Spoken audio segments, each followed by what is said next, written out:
pagdating dun sa trial proper, doon sa impluwensya ng mga disinformation, mga fake news. Kasi ngayon pa lang sa pre-trial conference, mukhang nagsisimula na eh. What more? Pag dumating na yung trial proper. Ay siguro naman kung open to the public na ang trial. Kasi ngayon madaling mag-fake news ngayon, madaling mag-spin kasi hindi natin alam yung nangyayari.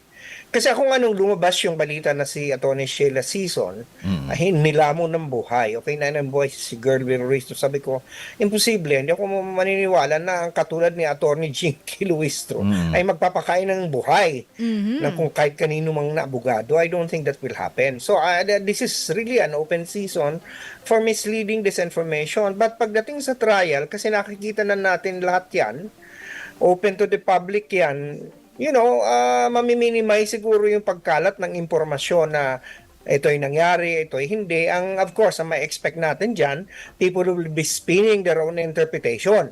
Diba? May kanya ka parang basketball game yan, may kanya-kanyang kanya-kanyang analysis. Kung sino may mali, foul ba si ganito, whatever. But nakita natin.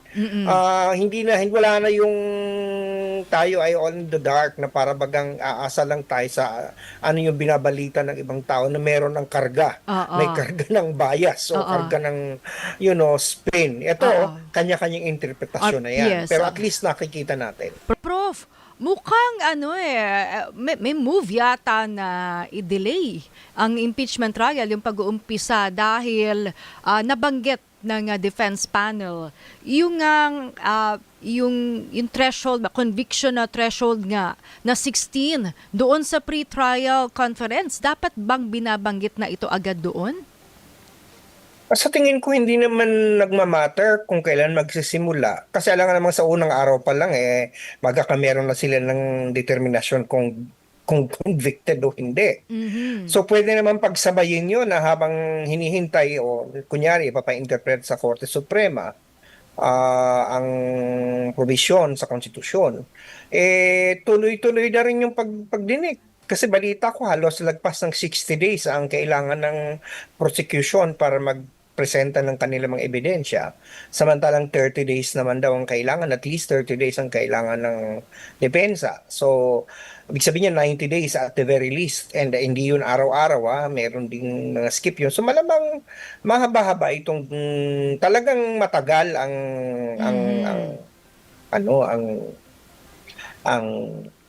Trial. Trial.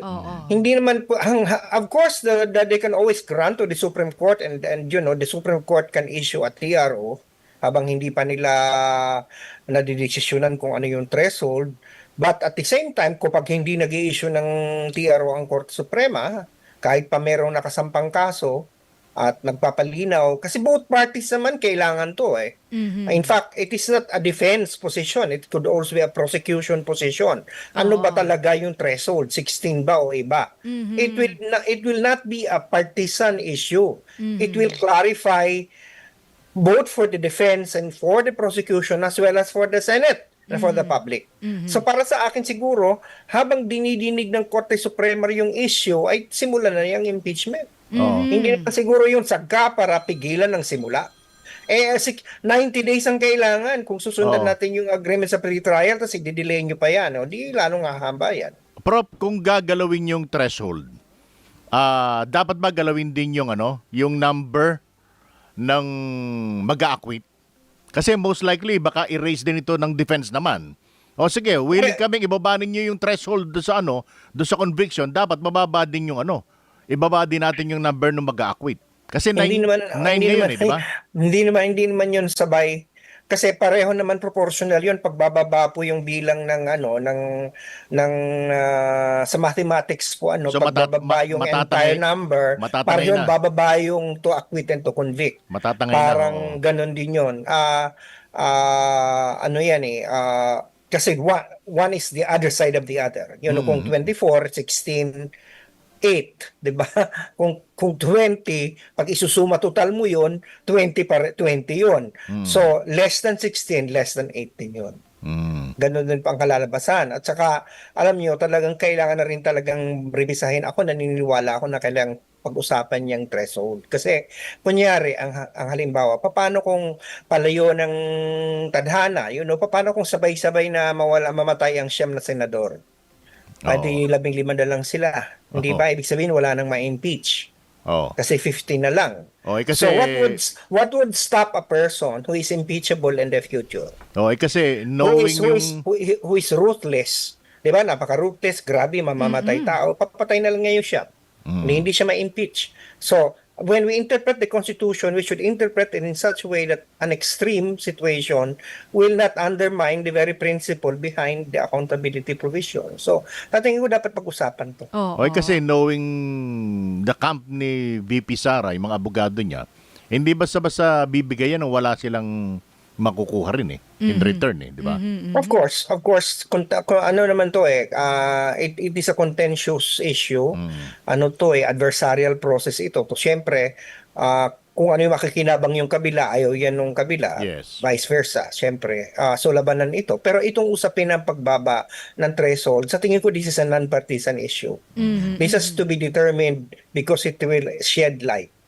Pero Kasi- confident naman confident naman ng House prosecution na kahit na manatili dun sa kasalukuyang threshold, makakakuha sila ng conviction. Tsaka sabi nga nila, maaga pa. Maaga. Maaga pa masyado. Habang umuusad ang trial, posibleng mabago pa kung meron na talagang desisyon. Ngayon pa lang, ang mga senator judges, Hindi, baka tsaka may mabago mo pa hindi rin. na dapat Oo. i-raise muna ngayon yan. Baka mag-cause pa ng delay Yes, oo. Di ba? Yan nga, at saka yung nga sinasabi ko, sa pananaw ko, hindi naman importante ngayon malaman na natin ng threshold. Oo. Kasi yan naman, that will matter when decisions will be up. Yes. For determination, 90 days ang trial period, di ba? Na hinihingi at the very least. Oo. So, matagal pa yun. So, Tsaka- bakit ngayon kailangan i-determine na? Tsaka And mukha besides, nga- yes. some school of thought are even saying na, sige, let us stick to 16. So, ma-acquit o ma-convict. And then the disadvantaged party can run to the court. Pwede naman yung ganon. Pwedeng saka na tumakbo pag na-disadvantage sila in the future. Sabi nga, sa dami, itong testigo, no, na ipapatawag, baka lumagpas pa ng September. Target kasi September Baka lumagpas pa ng Pasko. Ay, Pasko ng anong year? Hindi, eto, Professor Contreras, lumabas doon sa survey ng Octa Research na 19% lang ng mga Pilipino ang naniniwala na baka fair yung magiging hatol. 19% ng mga Pilipino ang naniniwalang Niwalang- evidence-based. Oo, evidence-based. O maging Ang at least fair oo. yung magiging hatol Well- ng senator judges. Well, that only reflects that many Filipinos are skeptical about the objectivity of the senators. That it's not going to be based on evidence. But of course, that's reasonable kasi nakikita naman natin sa ngayon may perception na itong mga ganitong senador nakalinya na sa Biases, oo. pro-impeachment. Ito naman mga senador na to anti-impeachment. So may ganun ng klase. So let us wait and see. 90 days is still a long time. And the evidence will come out. Ngayon natin malalaman kung ano ba talaga yung mga kiniklaim, yung mga bank accounts, yung mga salin, yung mga hindi natin nakita noon. And then of course, the other side, the side of the defense will also be given the opportunity to rebut. Kasi ang tagal nilang iniwasan itong mga ito Wala sila dun sa House. Hindi sila nagpakita ng ebidensya. So pagkakataon na ito, tingnan natin kung paano nilalabanan yung mga aligasyon at akusasyon. Na paano lulusutan, for example, ni Sara Duterte yung kanyang hindi pagdeklara ng kanyang savings sa SALN. Anong argumento niya kung ba doon sa pinagbantaan niyang buhay ng Pangulo, ng First Lady at ng former Speaker. So, ako mismo interesado ako kung paano niya yun sasagutin. Kasi that will be the first time that the public will hear the response. Kasi hindi natin narinig to So ako and people can be swayed. I'm not even closing the possibility na baka naman may tinatago to mga to na rason na pwedeng ako mismo makumbinse na huwag siyang ma-impeach. Oo. But at the same time, when evidence is there, I think people will even the senators, itong mga senador, they're politicians. They are responding to the signal of the public. If public perception changes as they usually do, Lalo pag nakikita na nung tao yung ano, tandaan natin ano nangyari sa EDSA 2, 'di ba? Tandaan natin kung ano nangyari nung magalit ang mga tao. Well, yan ang pwedeng mangyari na ang mga senador mismo iisipin na lang kanilang political future Yes. Dahil eleksyon. ng mga re-electionista, tsaka yung may mga mas mataas pa na posisyon ang gusto ang inaasam.